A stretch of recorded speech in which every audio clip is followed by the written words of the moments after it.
Bueno, Carlos, Bueno, pues nada, encantado de estar aquí. encantada de estar otra vez contigo. Sí, la O verdad es que sea que Mm. la verdad es que la última vez nos lo pasamos genial. Yo también tengo muy Nos buen lo recuerdo. pasamos muy bien, muy bien. Además, y aunque hay gente nueva que no te conoce, Ujú.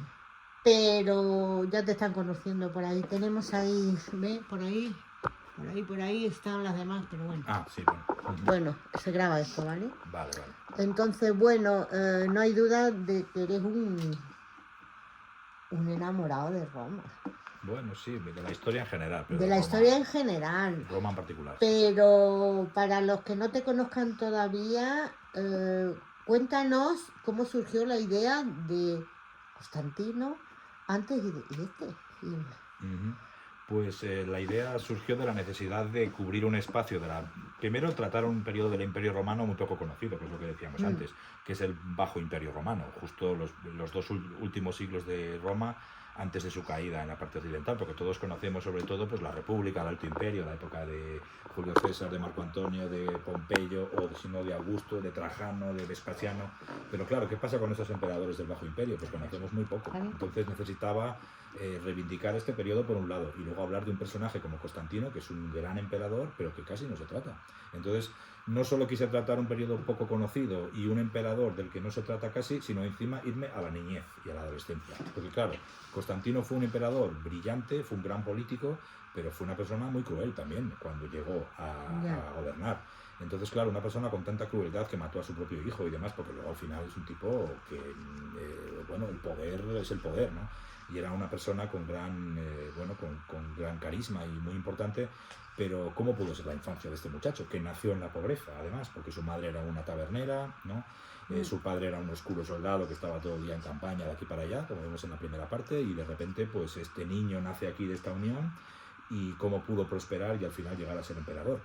Entonces, claro, no hay fuentes, no hay ningún dato histórico que nos diga cómo pudo llegar ahí. Sí, lo cuentas tú eso al final. Sí, al final, ¿no? Claro, Al final lo cuentas y claro, pero nosotros ya nos imaginamos, con lo que nos cuentas en la novela, nos imaginamos cómo pudo ser, o te lo imaginas tú también. Claro, yo me lo imagino, pero digamos que mediante la inventiva, inventándomelo, literalmente, pues cubro ese espacio que las fuentes no cubren. Sí, pero que bien podía haber sido así. Podría haber sido así, o de otra manera, pero es una opción que yo arrojo ahí para que la gente la coja y la lea. Porque si no, si esperas a tener un datos históricos fidedignos, no los vas a encontrar. Entonces, mediante la literatura yo llego a donde la historia no llega. La historiografía Es no que llega. yo siempre he dicho que ojalá mis profesores de historia, porque a mí me encantaba la historia, pero mis profesores de historia nunca me han motivado para aprender historia. Y yo hubiera querido tener profesores como vosotros. Claro, es que no es verdad. Ya, a veces pasa, sí. Es verdad, sí. Siempre. Además, tú lo cuentas con mucha pasión, con mucho, no sé, y eso se nota, ¿no? A la hora de leer y de decir, bueno, yo quiero seguir leyendo porque quiero saber la historia de Elena, quiero saber. A mí hay una escena que me impactó mucho. Es un capítulo donde claro, apresan al hijo y luego se le llevan al bosque. Y luego el padre que no lo había visto hace cuántos años, 4 o 5 años, ¿no? Claro. Corriendo a eso. Esa escena te la has inventado. Sí, claro. Pero podía haber sido. Podía haber sido, pero esa escena es muy bonita. Cuando llega y dice, oye tú, que es mi hijo. Madre mía. Ese encuentro yo cuando lo estaba escribiendo, digo, sí, ¿no? Tenía como la carne de gallina de decir, madre mía. Digo, y no llega. Y no llega y todo eso. Es un poco como en la primera parte cuando parece que se encuentran, no se encuentran, el padre, la madre y todo eso. Pues juego un poco con esos pequeños enredos, ¿no? Pero bueno, creo esas situaciones de tensión. Y ya digo que no hace falta describir grandes batallas o grandes acontecimientos históricos. Simplemente con eso, o con el tema de las cartas que hemos hablado antes, ¿no? Si le esconde las cartas a su madre o no se las esconde, o si su madre le está manipulando, su madre es buena, es mala. Es decir, eso es lo típico que su madre es madre. Su madre es madre, claro, y eso es lo típico que sienten los adolescentes. Yo trabajo con ellos y yo sé que ahora están en la etapa de negación de los padres. Ahora los padres son los malos. Luego cuando tienes 20 y tantos dices, joder, mi madre, qué maja, o lo que sea, ¿no? Oye, y luego cuando al final, tienes más empieza... Mi madre me decía esto. A valorarlo, claro. En esa época pues no se valora. Constantino está en plena adolescencia ahora y bueno, pues se escapa, se va de las faldas de su madre y va a buscar a su padre, ¿no? A ese padre que le abandonó realmente, pero que su padre le está reclamando también, porque bueno, también tiene su corazoncillo dentro de lo que cabe y quiere pues darle una educación como se merece, ¿no? Para hacer que prospere su hijo. Entonces, bueno, pues ahí gira un poco el principio de la trama. Bueno, seguid vosotras porque si no yo puedo seguir. A ver, a mí me ha gustado mucho, ¿vale? Me lo he Gracias. pasado genial. Ujú. Pero lo que sí que me he dado cuenta es que, por ejemplo, a las mujeres, ¿vale? Pues Elena, Minervina, es que tienes unos nombres, o son unos A ver, nombres son tremendos, romanos. ¿sí? Y Minervina es Bricio, real. las has hecho, a ver, todas quedan como mujeres sufridoras, Ujú. ¿vale?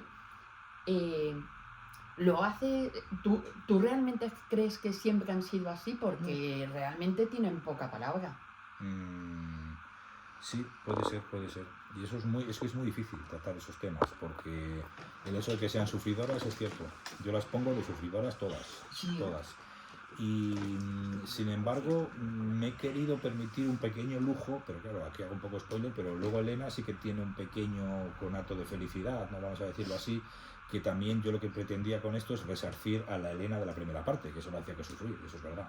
Entonces quise decir, jolín, también, y es cierto que lo intenté, pero quizá me he podido quedar corto ahí, porque yo necesito que las mujeres tengan más voz. Pero también yo como hombre, pues también me cuesta muchas veces poner voz a esas mujeres porque es muy difícil identificarse. Entonces lo he hecho de esta manera, sí, sí, pero es cierto que...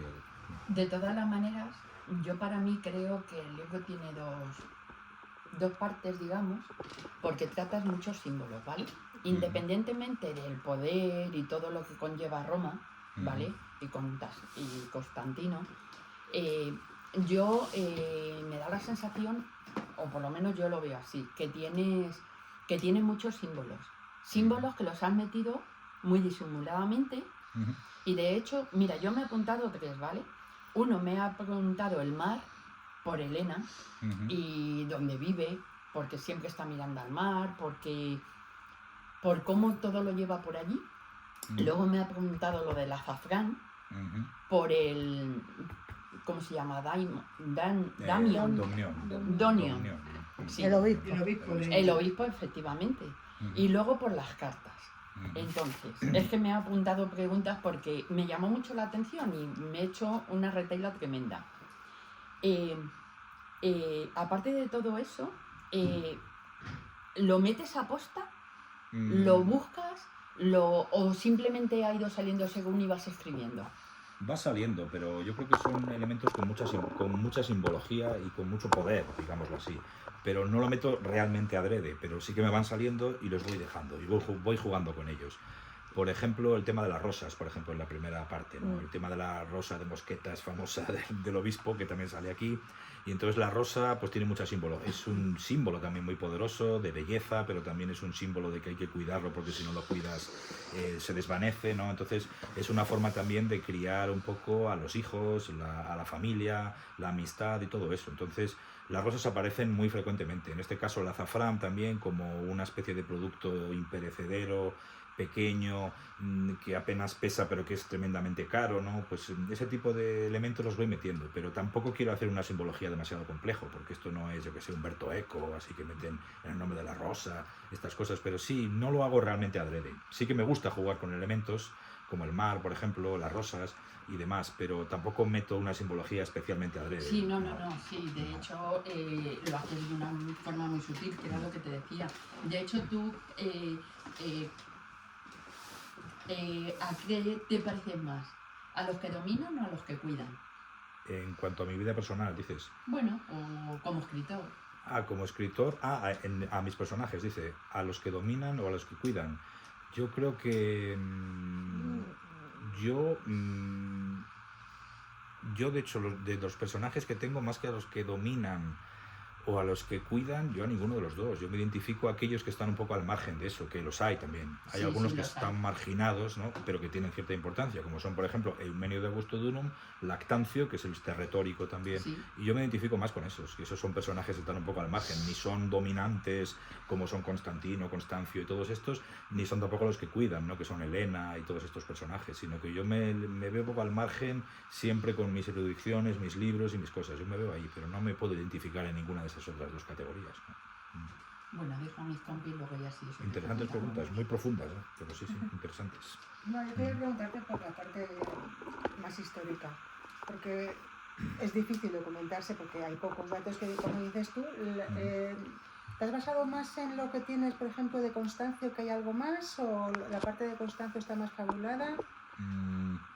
La parte de Constancio se sigue sabiendo poco de él, pero se sigue habiendo, hay fuentes sobre él, igual que en la primera parte. Por ejemplo, en la primera parte fue gobernador de Salona, Sí. tenía ciertas atribuciones políticas y demás, y en esta segunda parte también. Entonces me sigo bastante en Constancio lo poco que hay y el resto me lo imagino.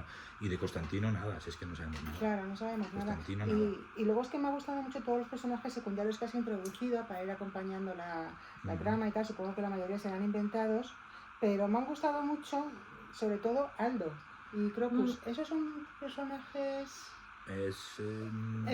y tenían amistad con Constancio o no? Supongo que serán personajes reales, que habrá alguna Crocus referencia. sí es un personaje real, de nombre. Se sabe que es un rey alamán, germánico, que, Sí. bueno, que tuvo cierta relación con un pacto que hizo con Constancio para que éste le daba tierras y demás, y le acogía como rey exiliado dentro de Roma, una especie de refugiado político que tenía sus pequeñas mesnadas, sus gentes y demás, y no se sabe más de él, y tampoco se sabe que tuviera un hijo. Aldo, por ejemplo, sí que es ficticio, Crocus no, Yo pensé que... y Requiar y esto es totalmente ficticio. Claro, no es que me gustaba mucho el tema de la escuela, de retórica y todo eso. Claro, las escuelas menianas, por ejemplo, sí son reales. Son una suerte de universidad de Occidente que se puso en marcha en esta época. Fue Constancio, de hecho, el que financió este proyecto, y era la necesidad de convertir a la Galia en un centro de saber con profesores de primer orden. Y claro, en esta época pues se necesitaban profesores no solo de retórica, sino de matemáticas, profesores de filosofía, de historia, etcétera. Entonces se pusieron en marcha estas escuelas, y fue Eumenio de Augusto Durum, que es otro personaje real, el que lo hace. Espera, a ver. Estefanía, ¿estás por ahí? Estoy. Pues es que luego sigues. Es que Estefanía está trabajando Y me y... tengo que ir. Ah, vale. Vale. Vale. Entonces, bueno, para que le hagas la pregunta, ¿vale? Y luego ya Buenas seguimos. tardes, Carlos. Hola. Un placer haberte leído otra vez. Ya Gracias. me gustó un montón el otro, ya con este hemos unido a Constantino. Lo que has estado contando de él, que bueno, que es un adolescente, por todas las manos que ha pasado, que llega a ser hiper cruel. ¿Qué papel juega Tulio en esa evolución de Constantino hasta que llega a ser emperador? El papel de Tulio, dices, el personaje. El papel de Tulio, claro, es un personaje totalmente ficticio, entonces realmente el papel es totalmente secundario, el papel de Tulio, y de hecho en la segunda parte pues le pongo como una persona que realmente no tiene muchas ambiciones, que vive en Epetium, en esta villa romana, que por cierto he incluido en el libro un pequeño plano de donde está Epetium, donde está la península de Spalatum, donde está hoy Split, vamos, en Croacia, y aparece Epetium porque mucha gente le preguntó ¿y dónde está esa villa? Digo, pues está aquí. Sí, no, sí está muy bien. Además la relación de personajes y todo ya está genial. Pues ahí. Y los términos. Los términos. Exactamente. Y bueno, y Tulio eso, ¿no? Es un personaje sin mucha ambición, entonces realmente le coloco en la villa, ha sido padre con una de las esclavas y bueno, pues básicamente, de hecho hay una escena en la cual cuando van al ágape de pobres, que les castiga a Helena a ir a ayudar a los pobres y todo eso, van Tulio y él, y él, el obispo, les dice, bueno, cuando veáis a los pobres no os asustéis, porque muchas veces defienden cosas que les siguen manteniendo en la pobreza, no protestan contra su situación, no os asustéis porque es que los pobres realmente su filosofía es así, ellos viven el día a día y demás, entonces no sé si lo habéis entendido, y Constantino dice, sí, yo creo que he entendido esto, que más o menos abrazan un poco el sistema que les oprime, pero no se rebelan los pobres, ¿no? Y mientras tanto Tulio está como mirando unos nidos de pájaros por ahí, o sea, como que le importa bien poco un poco lo que se pueda hablar de esos temas, entonces el papel es casi irrelevante, es una suerte de hermanastro que tiene Constantino, que está ahí en Epetium, como tantos en esa época, y ya está, no tiene más importancia. Pues enhorabuena, porque la verdad que me ha gustado mucho. Bueno, gracias. Muchas Ya, gracias. sí. Es que tengo tantísimas cosas marcadas, porque hablando de Eumenio, que me ha gustado muchísimo, es que luego tienes unas frases, unas sentencias que son maravillosas. O sea, pues cuando Eumenio dice, cuando habla de que ha estado toda la vida escondiéndose, que necesitas dar la cara de una vez por todas, que no se puede conformar con nada, que hay que rescatar las escuelas, que debemos mirar a Homero y Menandro. los padres de nuestra civilización. Eso es un toque de atención bastante bueno para no perder nunca los orígenes ni nada. Me ha gustado muchísimo y tengo un montón de frases así marcadas de ese estilo. Y luego me ha encantado cuando hablas de los ingleses, de los britanos, que están aislados en su isla. Sí. Es que es lo mismo que pensamos todos en la actualidad. En la actualidad, sí. Y en esa época da igual. De hecho, Britania le quedan un poco más de un siglo dentro del Imperio Romano. Britania se separa enseguida, es un Brexit en toda regla. Sí, completamente. Siempre ha sido mis especialitos los anglosajones. Sí, es que el canal es el canal, y le separa muchas Aparte cosas. de lo malo, es una isla pequeña y la nota queda siempre. Que está Y en esa época la daban, porque ahí estaba el usurpador Caraucio que se supone que, claro, era un emperador no reconocido, pero ahí estaba. Caraucio, que no lo conocía yo. Pues Caraucio fue un usurpador que se proclamó emperador en Britania y se separó del Imperio Romano. Él era romano, hablaba en latín, tenían monedas, tenían lo mismo, pero funcionaba Britania al margen del resto del Imperio Romano, pero con una civilización romana. Es decir, al igual que hoy en día Britania, en Gran Bretaña, es un país al margen de la Unión Europea, pero sigue siendo un país europeo, con costumbres europeas, lo típico, tienen una lengua europea, son cristianos, pues como cualquier europeo, pero fuera de la Unión Europea. No, y aparte como fue una especie de novedad, que se separó pues, y todas las cosas bien, intentó hacerlas bien y se quitó todo el tema de toda la corrupción que había ya que estaban arrastrando los romanos, ¿no? O sea, el imperio continental. Efectivamente, luego en Britania de hecho las cosas funcionaron bien, funcionaba bien, Sí. pero claro, también no tenían tantos problemas. Sin embargo, en la Galia, en la zona occidental, sobre todo en el mundo de las Galias, pues ahí el Rin, claro, estaba a la frontera y ahí siempre había altercados. Y luego, claro, pues era muy difícil gobernarlo. Y luego tenían problemas, eso se ve en la primera parte también, problemas de levantamientos, de revueltas con los bagaudas y todo esto, que eran gente rebeldes, campesinos, sin tierra, y bueno, pues había muchos problemas sociales. En Britania no era así. Y ya por último, solo decirte que también me ha gustado mucho cómo has explicado el tema de la sumisión, cómo se adaptan a Roma los alanos, los alamanes o todos los pueblos, porque lo que quieren es vivir tranquilos. Sí. O sea, les da lo mismo que les dejen en paz. Eso es. Y que ya están hartos de levas y de que y me ha gustado mucho bueno, que no te la había leído toda la que has puesto, pero me ha gustado muchísimo ese párrafo en concreto en que le das la visión de los pueblos estos. Gracias, Sí. Está muy bien, tienes unas reflexiones muy interesantes. Es que intento que la novela tenga reflexiones, en vez de que sea una novela ligera que más o menos haya aventuras, batallas, tal, que siempre está bien y es de agradecer. Pero no sé, a mí me gustan, por ejemplo, mucho Amin Maalouf, ¿no? Que es un escritor. Claro, Maalouf es un tipo que te habla, escribe aventuras, León el Africano, me da igual, Escalas de Levante, Samarcanda, La Roca de Tanios, o por ejemplo esta de Los Jardines de la Luz, ¿no? Todas estas novelas son novelas históricas, por ejemplo Samarcanda, pero es que tiene unos detalles, unas reflexiones que dices, qué maravilla, cómo está reflexionando, cómo me hace pensar esto, y qué bonito es esta reflexión. Digo, jolín, yo quiero ser como este señor, entre otros, claro. Sí, es que eso es la maravilla, es un libro que te entretiene, pero te da que pensar y tienes unas reflexiones que... Y te enseña. Esto lo marco. Muy bien. Está muy bien.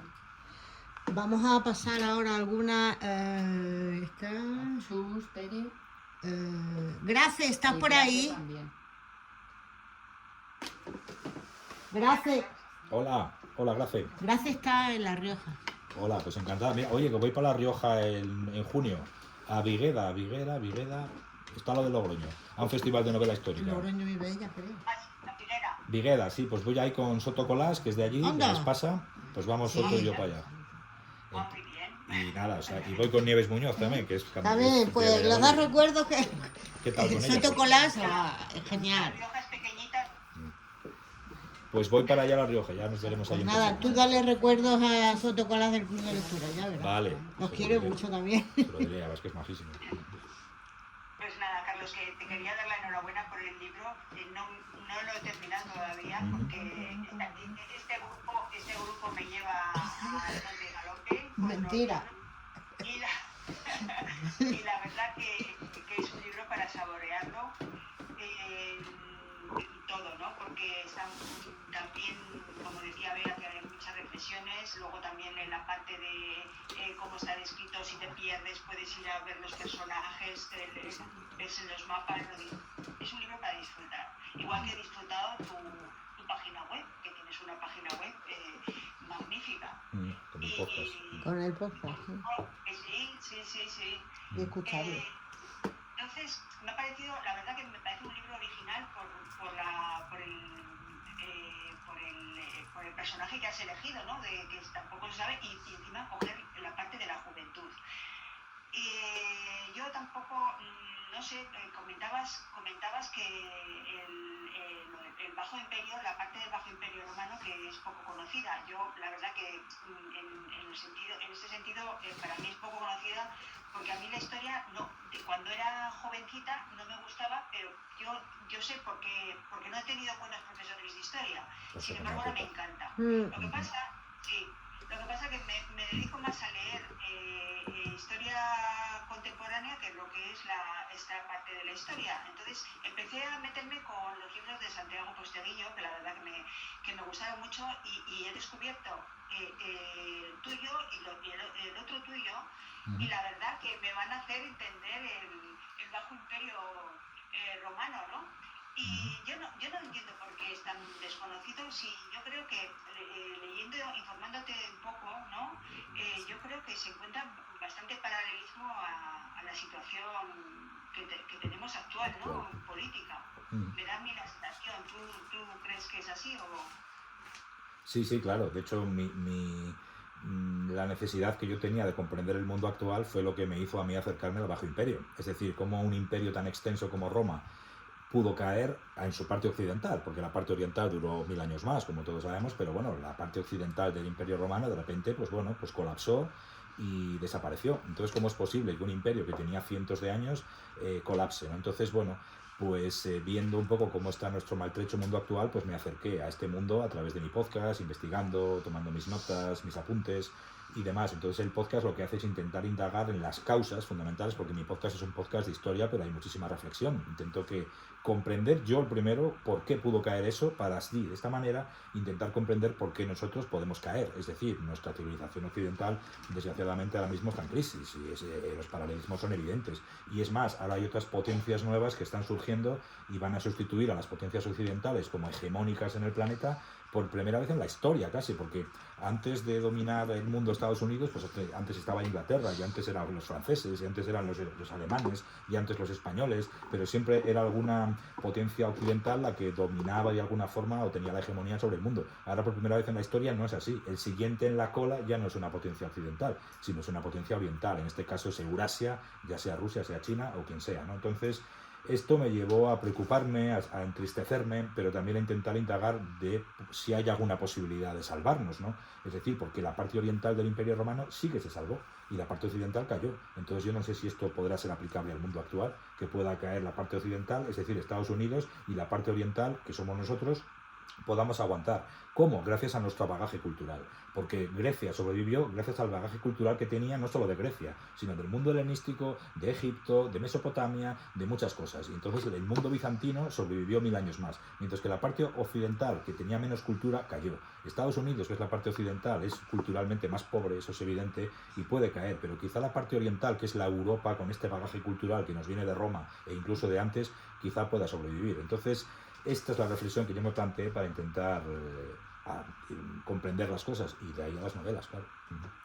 Pues yo creo que seguiré siguiendo tu podcast, porque la verdad que yo pienso como tú, que la parte de Estados Unidos, de América, puede caer, pero nosotros yo creo que sí que nos podemos mantener, porque yo conozco ahora un poco más la parte americana, y yo creo que es muy decadente.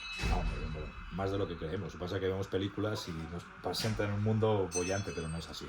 No es así. No. Pues nada, que me alegro mucho de conocerte. Muchas gracias. Porque no la conocía, y nada, que tienes una fiel seguidora ya. Bueno, pues muchas gracias. Ya hablaremos, y nada, me alegro muchísimo de que te haya gustado. Intentaré. ¿Cuánto has dicho que estás con mi idea? El 21 es un sábado y domingo, 21 de junio, sábado y domingo, o viernes y sábado. Vamos Soto Colás, Nieves Muñoz y yo, y este otro de La Rioja, no me acuerdo cómo se llama, uno de Logroño que es muy famoso, que, joder, no sé cómo se llama. Bueno, ya te lo diré, pero vamos, es el tercer festival de jornadas de novela histórica de Viguera. O sea que 21 de junio, pues nada, nos veremos. Vale, perfecto, gracias, adiós. Maite, yo, tú. Es que había visto a la compañera. Porque había pasado hablando. Bueno, enhorabuena, como te dicen todos, porque Gracias. es verdad, tienes un libro o unos libros espectaculares. Me gusta muchísimo. Y me gusta muchísimo porque no entras en batallas, en fechas, en datos históricos ahí que me aburren enormemente, sino que ficcionas todo. Entonces, bueno, muchas preguntas ya te han hecho mis compañeras. Me encantan los personajes secundarios que tienes.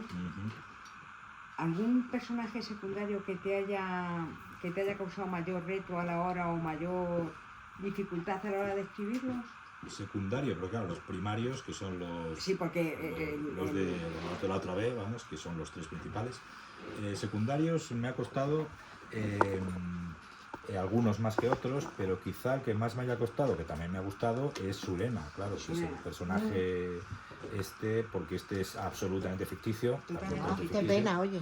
Pero es ficticio, pero lo que no es ficticio es lo que hizo con Elena y lo que vino Ya. después. Eso no es ficticio, porque se sabe que Constantino tuvo una hermana, pero no se sabe si es de padre o de madre. Entonces, bueno, ya no digo más. No digo más. El caso es que Surena es totalmente ficticio, pero claro, ¿cómo puedo crear un personaje maduro? Porque Elena tenía 39 años, ya 38, bueno, en fin, no digo más. Ahí pone 40. O 40, ¿no? Por ahí, sí. Unos 40 años, más o menos. ¿Y cómo puede haber un personaje de esta edad, maduro, lo suficientemente atractivo y a la vez un tipo con sus dobleces? Porque no quiero que sea el típico galán, ¿no? Ni muchísimo menos de es un telenovela. James Bond, de todo modo. Pero a la vez se ¿eh? supone que es pero a la vez también, bueno, es un poco mentiroso, es un poco sarcástico, a veces es bromista, pues yo creo que es un poco lo que necesitaba también esta mujer. Bueno, pues me ha costado hacer ese personaje, pero me gusta, porque a la vez sabe hacer un poco de todo, pues porque se supone que es un viajero que ha estado por 1000 sitios y bueno, pues es un personaje que me atrae. Luego a la vez está con Constantino, se preocupa por él, o sea, tiene su corazón. A la vez está con Constancio es de otra manera. Constancio es un tipo con muchas dobleces y con muchas sombras también, aunque tiene alguna luz el hombre, pero bueno, ese personaje quizás más me ha costado y más he disfrutado creándole. ¿Y eso de que estén todo el día comiendo aceitunas? Sí, puede ser. Comiendo aceitunas todo el día. Puede ser, y vino, bebiendo A mí vino y sí me aceituna. dejaron. A ver, lo del vino, bueno... pero Puede ser, aceitunas- olivas, que digo, No, hombre, las olivas. que más sabido, pero lo de las aceitunas no lo sabía yo de que eso... Puede ser, igual es cierto que me pasa un poco con las olivas, que las digo, coger unas Es olivas. que te gusta, ¿no? Me Que sí. encanta. Yo estoy todo el día comiendo aceitunas, todo el día. Claro, De hecho, pero, cuando unas llego del trabajo, mi aceitunas, cerveza y mis unas Aquí olivillas. mira unas siempre. aceitunitas. Pero sí, Sí, puede pues ser. nada, fantástico. Vale, pues muchas gracias. Por alusión a las aceitunas, Tere, Voy, Pepa, estoy aquí. tiene una empresa de Lo dice aceitunas. porque nosotros tenemos un almacén de aceitunas. Ah, por pues eso con te las que digo me lo de gustan a las mí. olivas. Entonces, Tenías que haber mandado unas invitadísimo aquí. a venir cuando quiera. Vale, Yo vale. primero, antes de nada, te quiero pedir disculpas porque tengo la negra contigo, de verdad. Ujú. La otra vez me cogí el COVID y no pude asistir al encuentro. Y hoy he tenido horas en casa y tampoco puedo estar ahí. Bueno, A la Me próxima. hubiera encantado haber estado ahí y haberte llevado unas aceitunas. hombre, pues nada, la próxima vez que quedemos pues me las das, por favor. Si estás en la feria... ¿vas a estar Sí, estoy en la feria, el día 15, por la mañana, de El 12 a día 2. 15, pues el día 15 me voy y te llevo unas aceitunas. Ah, pues mira, uy, qué maravilla. Qué Están maravilla. buenísimas. Sí, sí, es que a mí mi cervecita y mis aceitunas, yo Las soy aliñaditos, totalmente si no fan. veas tu cariño. Uf, es que encima es de Córdoba, es. No, esta es de Madrid. Ah, de Madrid. Oye, las Pensaba- aceitunas son Ella es extremeñas. salmantina. Ah, Salmantina. Ah, bueno, ahí No, buenas, pero ahí, las aceitunas son extremeñas, que me lo ha bueno, dicho. pues riquísimo. De mi Salamanca. Sí, sí, yo tengo muchos amigos en Salamanca, muchos amigos. Como soy de Valladolid, pues me pilla cerca. Claro, entonces mi hermana vive en Valladolid, o sea que Ujú. estamos... Bueno, Bueno, termina, Tere. Bueno, sí, voy. Que no hay cosa que más me guste que Roma y Egipto. Egipto y Roma. Así, no tiene un orden especial, pero yo soy una apasionada. En cuanto me llegó el libro, lo primero que hice, ni se lo pregunté a Pepa, fue pumba a lanzarlo a Instagram. Yo lo disfruto muchísimo, pero muchísimo. Ya sea la época del ocaso de Roma, ya la República, todo me apasiona Roma. La primera parte me gustó mucho, pero en esta he quedado Ujú.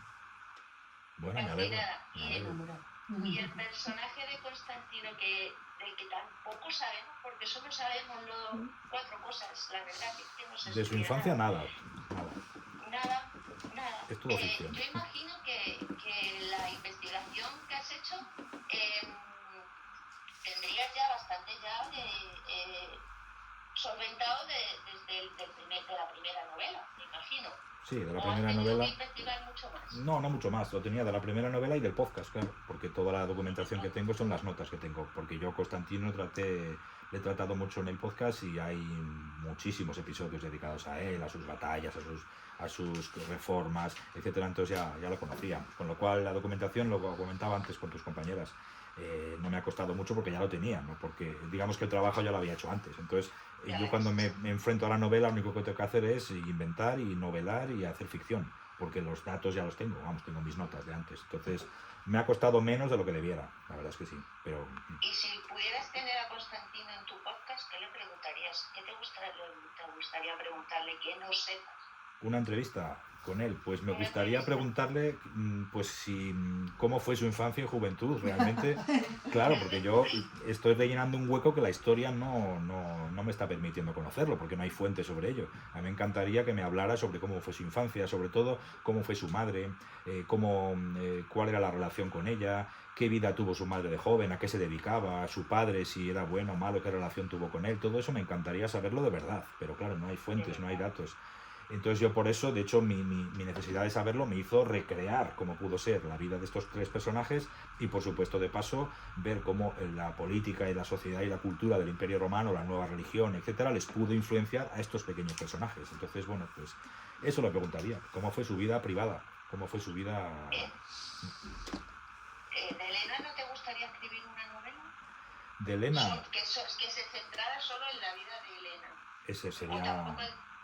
no hay fuentes, ¿no? De hecho, de Elena hay todavía menos que de Constantino luego, en el momento que es emperador, a partir de los 30 y pocos años, pues ya sale a la vida pública. Yo siempre lo digo, es como Cristo, ¿no?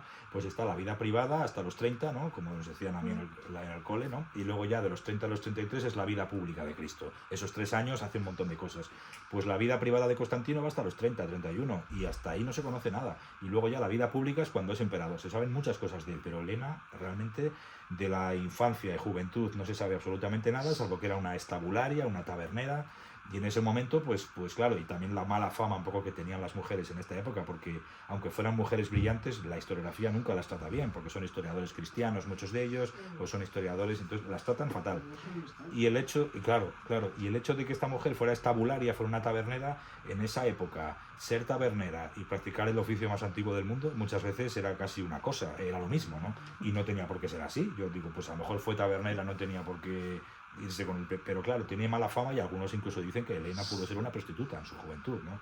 Entonces, pues claro, con esos mimbres, y esto es lo poco que conocemos. Y luego ya cuando Constantino fue emperador, sabemos algo más de ella, pero en el sentido de que influye a su hijo, su madre era cristiana, le puede dar consejos y cosas así, pero poco más. Y luego ya sí, cuando tiene 80 años, pues se va para Palestina y encuentra los restos de la cruz de Cristo. Se supone, por eso es la matrona de los arqueólogos y demás, pero poco se sabe de ella, realmente. Y tuvo que tener una vida apasionante porque sobrevivió a su hijo. O sea que su hijo murió y ella siguió viva y murió con 80 y muchos años.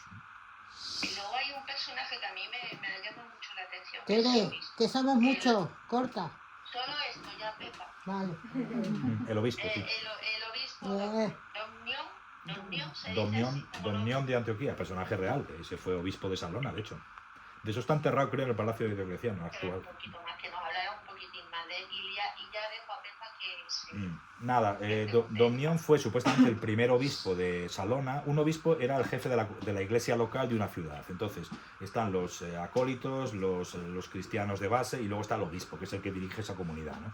Entonces en la iglesia de Salona el obispo era él. Entonces era un tipo que vino de Antioquía. De hecho, en la primera novela se ve como cuando Elena y Gémina se encuentran con el obispo la primera vez, esto no es en Salona, sino que él va camino de Salona a hacerse con la iglesia local de allí. Entonces este era un personaje real, viene de Antioquía, se hace con la iglesia de allí y nada más sabemos, salvo que murió martirizado, eso sí, murió mártir en la persecución de Diocleciano, eso sí.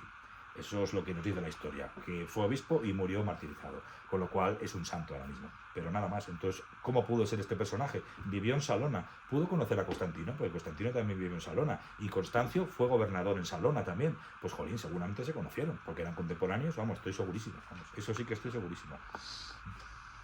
Muchísimas gracias, Carlos. Ya sabes que yo seguiría, pero Pepa me riñe. Pero que muchas gracias por hacernos disfrutar tanto y hacérmelo pasar también, porque yo con los romanos me lo paso. Muchas gracias a ti. Gracias, Tere. Paqui, Aquí se ha tenido que ir, Pepa. ah, vale, Sí, ha tenido un imprevisto, Pepa. Así pues, que no lo pues tú, Chus, Hola. Hola, Chus está en Barcelona, en ¿vale? Barcelona, pues nada. Hola, hola. Buenas tardes. Tengo que decir que he disfrutado muchísimo. Yo el primer libro no lo tuve, pero este lo he disfrutado muchísimo. Además, hace 1700 años del Concilio de Nicea, y entonces aquí el señor Constantino tuvo un papel muy importante. Entonces, en tu novela tratas muchísimos temas: el poder, la identidad, la fe, la culpa, la redención, y de una manera increíble.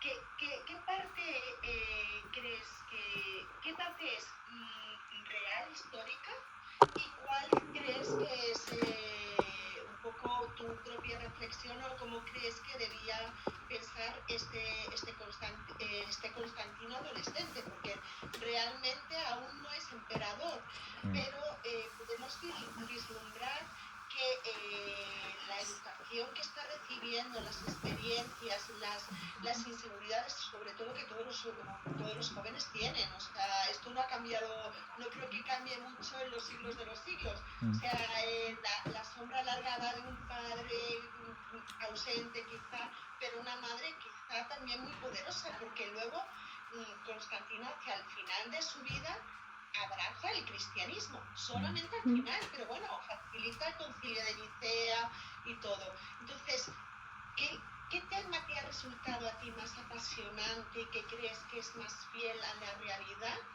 ¿Y cuál te has dejado llevar, fluir como profesor de historia y reflexión histórica? Pues lo más fiel a la realidad es aquello que tiene que ver sobre todo con el encuentro de Constantino con su padre, porque sabemos históricamente que cuando su padre ya empieza a tomar mucho protagonismo en la corte de Maximiano, que luego se va a casar con Flavia Teodora y todo esto, pues sabemos que Constantino va allí a recibir una educación como lo que es, hijo de un príncipe o hijo de un tipo importante en la corte, y entonces va para allá. Eso sabemos que fue así. Sabemos que también fue así la boda de Constancio con Flavia Teodora. Sabemos que Flavio de Almacio y Anastasia, que son los niños que nacen ahora, que son hermanastros de Constantino, son personajes reales. Entonces yo ahí me dejo llevar por estos líos un poco dinásticos y también por el gran contexto histórico. Es la época en la cual estaba Diocleciano en Occidente, Diocleciano en Oriente, Maximiano en Occidente, y también, por ejemplo, la hija de Diocleciano y Prisca, que es Valeria, se casa con Galerio, ¿no? Entonces pues se ve ahí como Valeria pues está muy disgustada casándose con este señor, mientras que Diocleciano piensa que su hija está encantada casándose con el señor Galerio, ¿no? Que lo mete un poco ahí en una pequeña confusión, pero todo eso es real. Pero claro, lo que no es real es ya las circunstancias que rodean a Constantino, todas esas reflexiones. Claro, eso no viene en las fuentes, eso no viene en los textos históricos, eso lo he tenido que crear yo de la nada. Entonces Constantino es un personaje creado de cero, o sea, realmente no se sabe nada de él, sobre todo en esta época. Sabemos cómo es luego como emperador. Era un hombre con una gran visión política, un hombre de Estado, un hombre cruel cuando había que serlo, pero la niñez y la infancia, claro, lógicamente es todo ficción. Y luego otros personajes, pues ficción pura, y yo que sé, véase Surena y otros tantos. Y luego, por ejemplo, el tema de Minervina, que es esta muchacha. Minervina es un personaje real, pero claro, se supone que a Minervina la conoce cuando está en Antioquía y vale, no se sabe más, y luego tiene una relación con ella.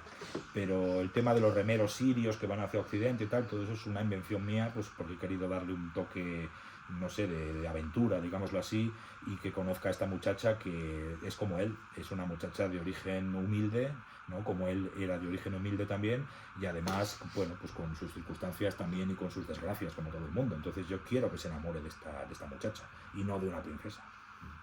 Y nos has dejado ahí en el final. No, sí. Ah, Pero mira los labios. ya, como os dejé en la primera. O sea, Pues digo- será para la próxima. Ya, sí, eso Dos está claro. dos Y además va a cachitos ahí, seguir, y te Minervina están va a leyendo, salir, leyendo, y dices, ¿qué va? Ah, Hombre, ah. es que, no lo No, pero mencionas está bien, mucho, está bien. pero realmente es un personaje que tiene mucha importancia. Sí, a A nivel ti no te histórico toca. y a nivel Ya. literario, claro. Pero es que hay No, muchas la veces gente que dice también, cosas que claro. vienen a nuevo Sí. Bueno, las que queráis de las dos preguntar. Bueno, empiezo yo. Hola, ¿qué tal, ¿Qué Carlos? tal? Perdona por haber llegado tarde, Encantado de pero verte. me he salido del metro, me he despistado y me llegaron las horas de llegar. Yo lo que veía que el Google Maps cada vez estaba más lejos. Y al final he salido, estaba al lado.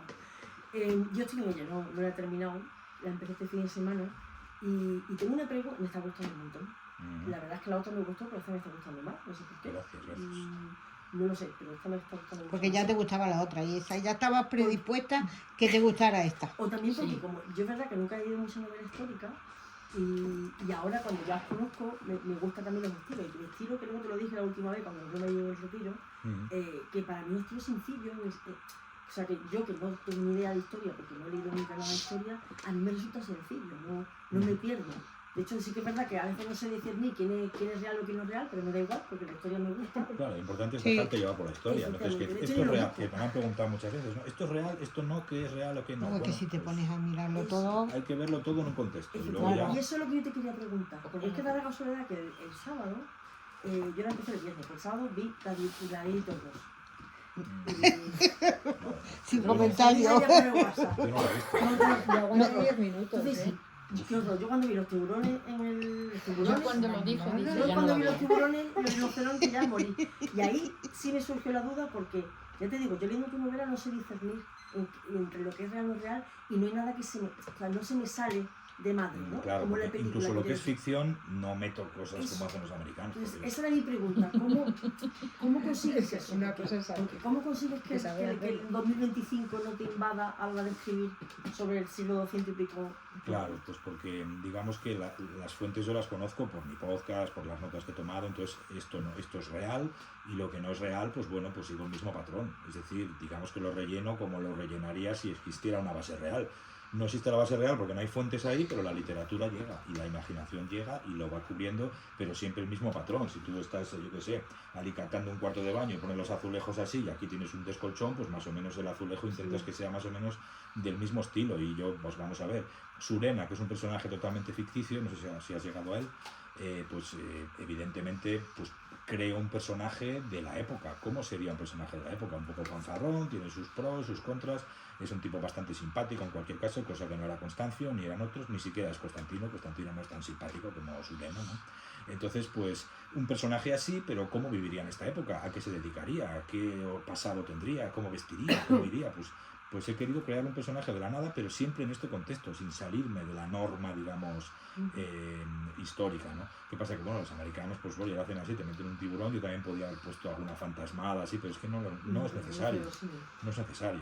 Realmente tienes que basarte en el mismo patrón y no por no hacerlo no quedas menos espectacular, ¿no? ¿Y qué es antes? O sea, la ficción o la realidad? Es decir, ¿tienes una realidad y la rellenas con una historia o tienes una historia y la encajas en una realidad?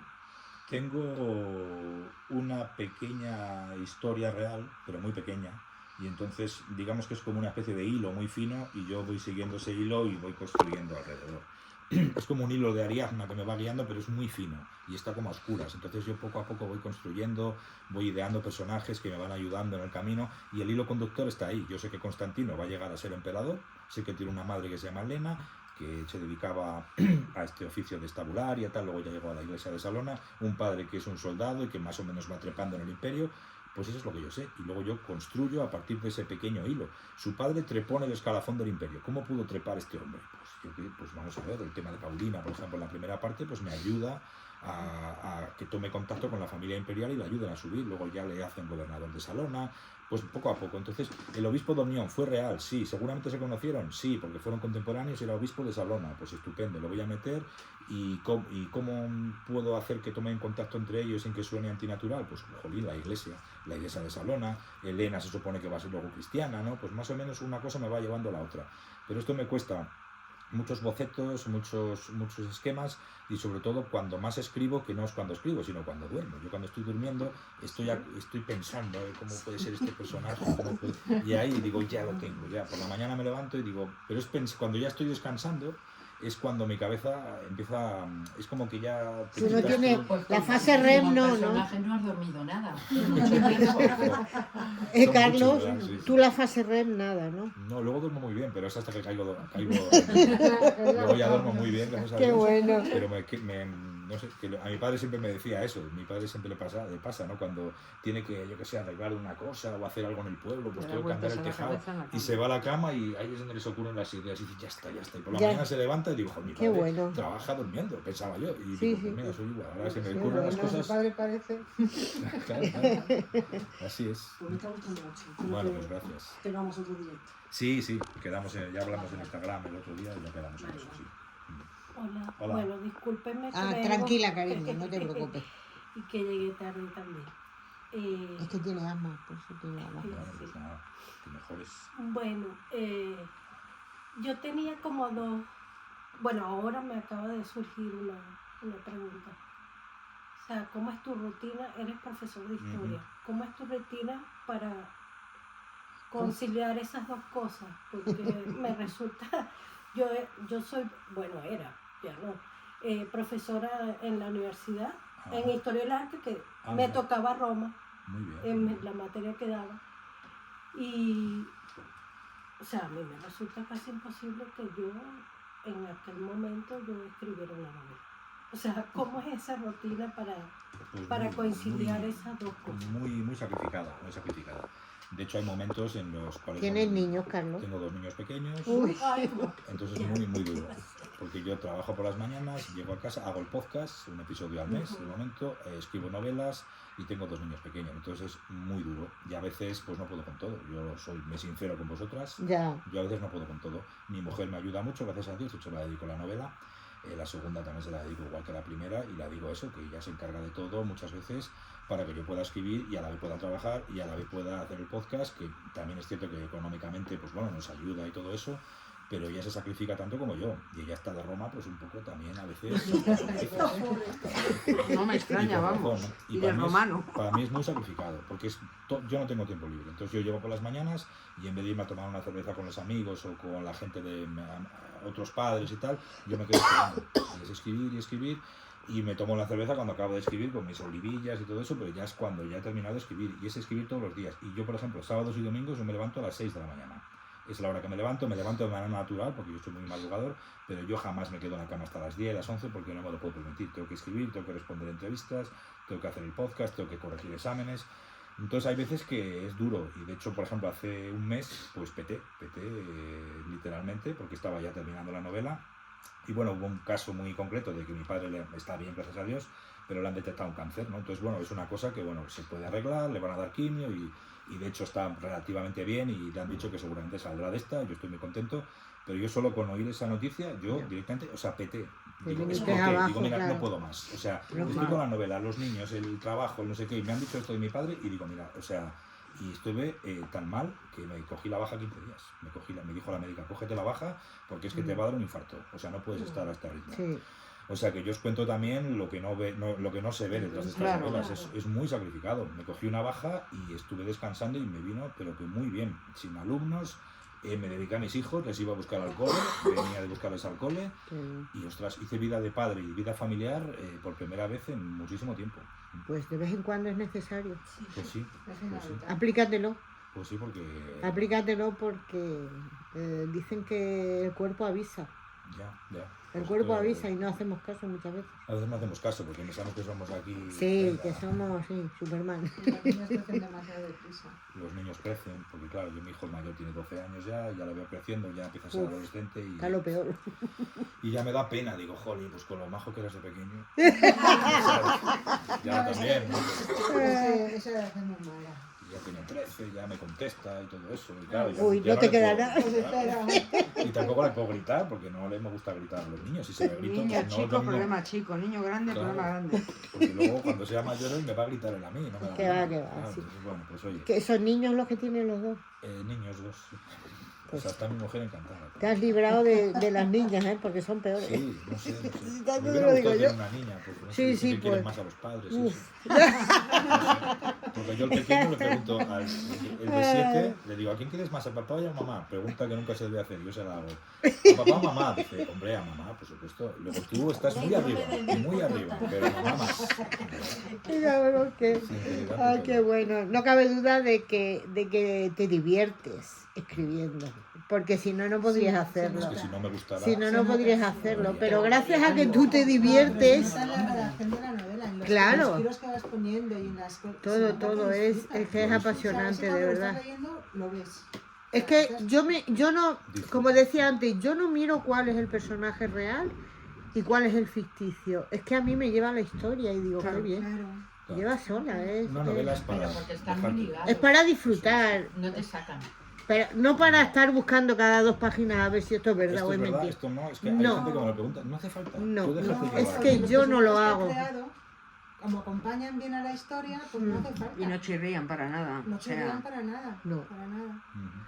La verdad es que ha sido Aparte hay un... algunos que te gustan más que otros y dices, Claro. este era real, por si acaso. Claro, sí, luego ya Pero- si dices, este sería real, Pero, ya te puedes sí, por ejemplo, a mí investigar. es que Crocus me ha gustado mucho, sobre todo la sentencia que hace cuando habla de cómo se sienten los pueblos dominados por Roma, eso me ha gustado mucho. Claro, rompe un poco los clichés típicos de los bárbaros, saqueadores, bárbaros, Claro, malvados, claro. los romanos, tal. No, vamos a ver, estos querían lo mismo que los romanos, querían vivir en una tierra tranquila y vivir en Claro. paz, con leyes y con normas y con un estado que les proteja, pues como tienen los romanos, y nosotros no tenemos esto. No, pero los bárbaros vivís ahí libremente y tal, ahí en los bosques y tal. Dice, ¿qué va? Dice, vamos a ver, esto es un mundo de señores de la guerra, es un mundo terrible, o sea, es un mundo cruel el de los bárbaros. Lo que pasa es que hay mucho romanticismo de los ahí, los vikingos, no, perdona. O sea, era el horror, eso era el horror. Claro, claro que sí. No, pero has creado un mundo muy creíble, muy real, o sea, y sobre todo eso, que también haces un poco la convivencia, el día a día, la cotidianidad, que eso se agradece mucho también, porque no es un bombardeo o unas sentencias de Sí, esto o pasó, intentar dar y una tal, clase no de sé historia, cuánto, ¿no? no. Clase de Has historia. hecho sobre todo eso, de andar por casa, bueno, sí, Sí, la, sí. la vida cotidiana Eso es porque clase de historia yo- no necesito, porque ya para eso tengo el podcast, yo lo digo Claro. siempre. Escucha mi podcast, que eso es ya rigor histórico y eso es No, histórico. no, y la maravilla de lo que decíamos antes, que no hace falta que te inventes cosas como hacen los yankees, que no tienen ningún tipo de cultura. Tú tienes una gran cultura, hay que conservarla y hay que transmitirla. Y si no tienes datos históricos, pues bueno, no te sales de la historia, pero Y no hace falta meter grandes no hace falta. extravagancias. No hace falta que metas Ni grandes absolutamente nada. batallas. Ni grandes Nada, batallas. Si la no hace intriga se falta. crea cuando, ya digo, cuando descubre que su padre le ha estado escondiendo las cartas y dice, Dios mío, o sea, ya hay intriga ahí. Claro. Hay intriga en más cosas que voy metiendo más adelante, no quiero desvelar, pero cuando ves Elena no sé qué, la otra dice, ostras, ¿qué ha pasado aquí? Ya creas una intriguilla y dices, ¿qué va a pasar ahora? Tal, con pequeñas cosas. Y eso lo he aprendido de autores españoles, no autores anglosajones, porque Ken Follett y todos estos que a mí me gustan, no a Amin Malouf, porque Amin Malouf es sublime, ¿no? Pero otros autores como Ken Follett, por ejemplo, pongo siempre este ejemplo, pues dan muchos giros, pasan muchísimas cosas, o sea, pasan un capítulo de todo, ¿no? Sí. Entonces digo, sí, no hace falta. Y los grandes autores españoles clásicos, yo que sé, Miguel Delibes, por ejemplo, pues con pequeñas cosas te va llevando por un camino que dices, qué maravilla, el hereje. ¿eh? Claro. Claro. Tantos giros al final, Claro. yo exceso, yo digo, ostras, Y dices, Te pone "Este nervioso, personaje". ¿eh? Y sabes que no es un Saltas. personaje real, porque no puede pasarle de todo y seguir vivo. No, A no ser que sea un tantos americano de estos, un personajes, superhéroe, pues vale, no a te James Bond. pierdes. Pero un Nada. personaje real, con pocas cosas ya es suficiente. Ya con eso no hace falta ser tan excesivo. Sí, no tiene que consultar casi nada a los personajes. Yo ¿no? no, yo luego que O sea, me yo no apuntaba he eran perdido, los nombres no porque tengo sí con ningún los nombres sí que me terminaba perdiendo, aunque luego los iba reconociendo, pero no para hablar de ellos. Yo no me he Sí, perdido a veces ninguno. yo, como son muchos personajes, y no sé por qué, pero me salen así, me salen novelas como casi corales, entonces yo por eso incluyo el dramatis personae este, que Sí. muchos no lo incluyen, yo sí, y he puesto, de hecho en una entrevista que me hicieron en un periódico me preguntaban eso, ¿por qué has puesto personajes principales, personajes relevantes y personajes secundarios? Digo, precisamente porque los secundarios son interesantes, pero son gente que a lo mejor es casi meramente testimonial su aparición, entonces no os perdáis con estos, que os he puesto aquí en la lista de los no prescindibles, pero bueno, No, pero hay algún secundario. pero luego los Sí. relevantes, que no son los tres principales, pues sí, hombre, por ejemplo, yo que sé, Sí, sí. Lactancio, el obispo no sé qué, de Milán, o por ejemplo de Eumenio de Augusto Dumno, el obispo de Omnión, todos estos, hombre, son personajes secundarios, pero de Con enjundia, fuerza, con peso. con peso, sí. Nada, ¿alguna pregunta más, chicas? ¿No? ¿Vamos bien de tiempo? Sí, o sea, si queréis, a las 8:20 se tiene que ir. Sí, para que lo firme y... Vale, sí, para firmar, porque